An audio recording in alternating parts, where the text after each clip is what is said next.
It always baffles me when political pundits talk about the wealthy and how it's always the same old quote, not paying their fair share, as if there's a individual responsibility to pay back a certain amount that you make. I think it slips off the plot a little far. I'm sure I'm missing something. I mean, I'm not a tax agent. I have a not so good knowledge of economics, and now I feel bad for making another economic video when it's all that's ending up in Reward Audacity's feed. But I'm going somewhere with this, bud. Just hear me out. Going back to that Obama speech a long time ago that made business owners freak the hell out, that you didn't build that video. You didn't build that. You didn't build that. He's talking about streets and bridges and infrastructure that was socially funded, interstates. You didn't build that. And the response to that was just this immediate pushback, in that on a couple senses, like on this big, almost metaphysical level, their tax dollars did in fact pay that, or the tax dollars that their businesses transacted paid that. It gets an element of this whole tax thing and class warfare thing that seems to miss the mark.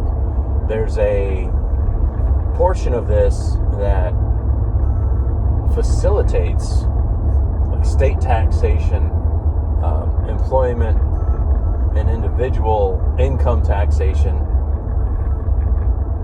and those facilitators do that.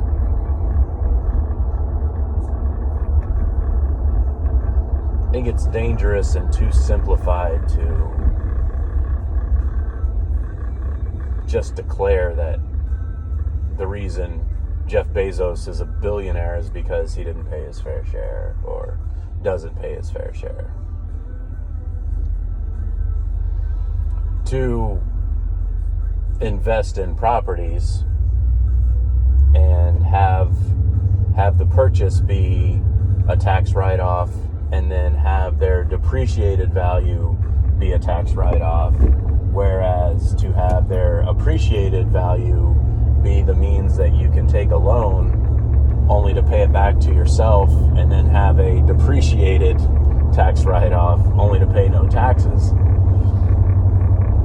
It's a strange way to live, but the bottom line is taxes. What would happen without them? You know, the main road would maybe deteriorate. We'd be like, there was this place in India that, for whatever reason, on the middle of the highway, a gigantic airliner, like a passenger airliner, was left. Just this big garbage hulk. And even though it was in the middle of traffic, it just sat there and sat there and sat there and sat there and sat there with nobody taking it.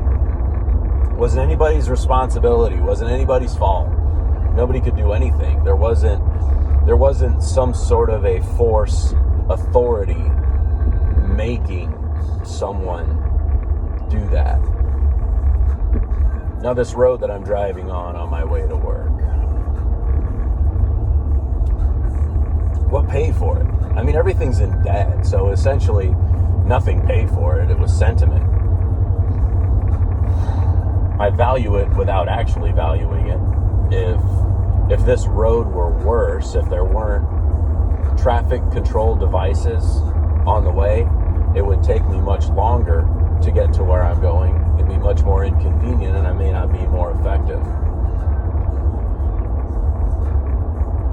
But whose share gets to pay for it? I'm sure this road cost a certain amount of money.